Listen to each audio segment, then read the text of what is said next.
What's going on, YouTube? Tom here. Today I just wanted to make another kind of Mustang vlog, just because I've been at work all day and it just seems like everything comes back to the Mustang, because I'm still fairly new to my job. Not brand new, but, still getting to know a lot of the people. And of course, when you start talking about yourself, people want to know, what are your hobbies? And it's like, well, I'm a car guy. I love cars.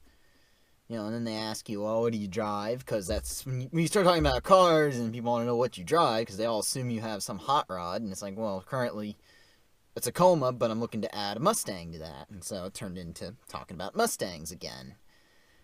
And then, basically right now we're in between projects, so I did end up looking up some Mustang parts.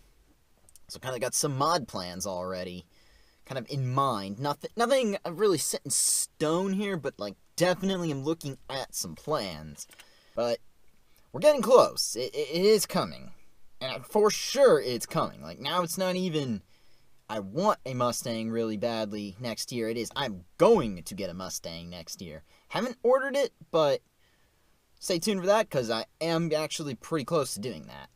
So, one of the things I just wanted kind of to discuss with everybody is kind of the 5 reasons I think the Mustang GT Performance Package is the greatest value for a new performance car. So, number 1, the fact is the price of it. It's fairly affordable, because you can have the complete stripper Mustang GT Performance Package. No pulls. Stripper as in nothing, no options, just the performance package. It's $40,000 right now. And realistically speaking, by the time you're done negotiating with a dealer, you can probably get it for 36 or 37-ish, and I guarantee you give it a few months, that price will come down. That's a complete bargain for a 460 horsepower car. Which brings me up to point number 2, the power.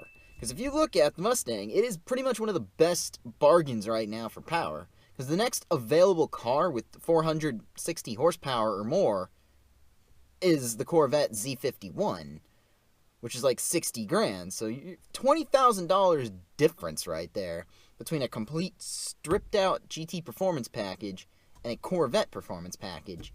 And allegedly, the new Mustang, according to some people, is even faster anyway. So it's kind of like, well, wait a minute here. It's starting to seem like a bargain, and it's a little more practical. Brings me to point number 3, the fact that it is so practical. At the end of the day, there's 2 different people I know of for sure at my job that I can see that have Mustangs they use as daily drivers. One is an EcoBoost, which doesn't surprise me. It's cheaper on insurance. But the other 2, there's actually one that's a GT Performance Package. Not my first choice of daily driver, just because of the staggered tire situation. The tires would run into a lot of money, but at the end of the day, that proves it. I'm not saying that's, like I said, not the ideal daily driver, but it can be done. And you have a decent trunk, you have a decent back seat. The trunk opening, unlike the Camaro, it actually has a decent trunk opening.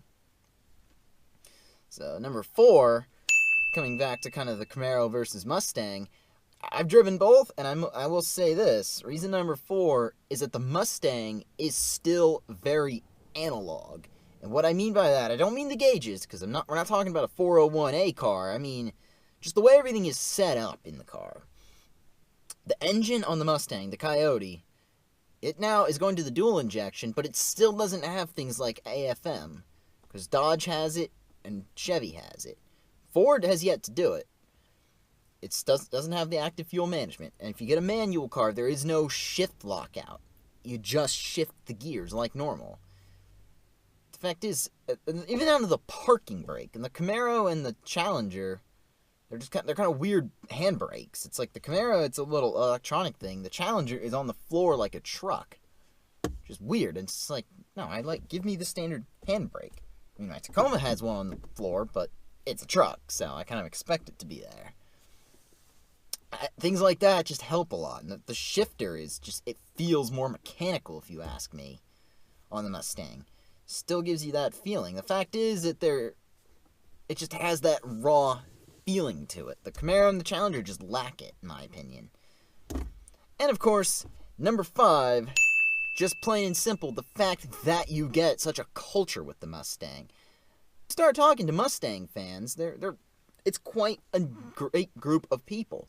My honest impression of Camaro fans, they're quite snobbish. It's almost like the Camaro. Yeah, if you get a Camaro, you have to remind everybody in every little detail in which the Camaro is better than the Mustang. You have to remind them about the sales numbers. You have to remind, or the 1 year it had the sales numbers, I should say. I guess Camaro guys are proud of 2010. 2010 was your year, Camaro.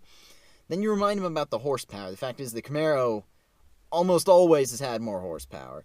You remind them about how it's actually still is faster, technically. Old S550 versus 6th gen Camaro. The Camaro was actually still faster. But the Mustang, I find that there's a reason it sells better. And on top of that, I think the crowds of people who reflected, not the crowds they're hitting, but the crowds that people that actually like them, they seem like a better bunch of people, and they seem nicer, they seem friendlier. Like, you get a Mustang, it's like, wow, welcome to the brotherhood of Mustang owners. Camaros, it's like you do one mod, and they're like, dumb. I'll say this for you Camaro guys. You know what my favorite Camaro is? The 03 to 09. Yeah, just kidding.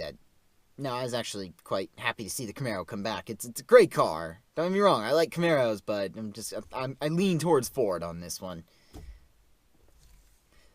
But anyway, so yeah, I am ordering the Mustang soon. It is going to be by the end of this month, because when my channel gets to 500 subscribers, I have decided it's going to happen. And at the time of filming this video, I'm at 489, so go ahead and give this video a like. Go ahead and leave a comment below telling me what you all think. If some of you can, please share. Maybe not this video, it might not be the best shareable video, but share one of my other videos with someone. Just to help the channel grow. This channel is slowly becoming a good source of income to help pay for the Mustang, and it's to the point YouTube, I am actually consistently making enough money per month where I can actually budget now to make money on YouTube. So, help this channel grow. If you're stopping in for the first time, please subscribe. When the Mustang gets here, I promise you I will have more exciting content. I couldn't have done anything I've done on this channel without all of y'all, because you all are helping me out so much by subscribing. And the fact is, I want to give a big thank you once again. I feel like I don't do this enough. Big thank you to all the loyal subscribers, because you all have made the channel and you all really help. So once again, comment, like, subscribe. Anyway, take care. Have a good day.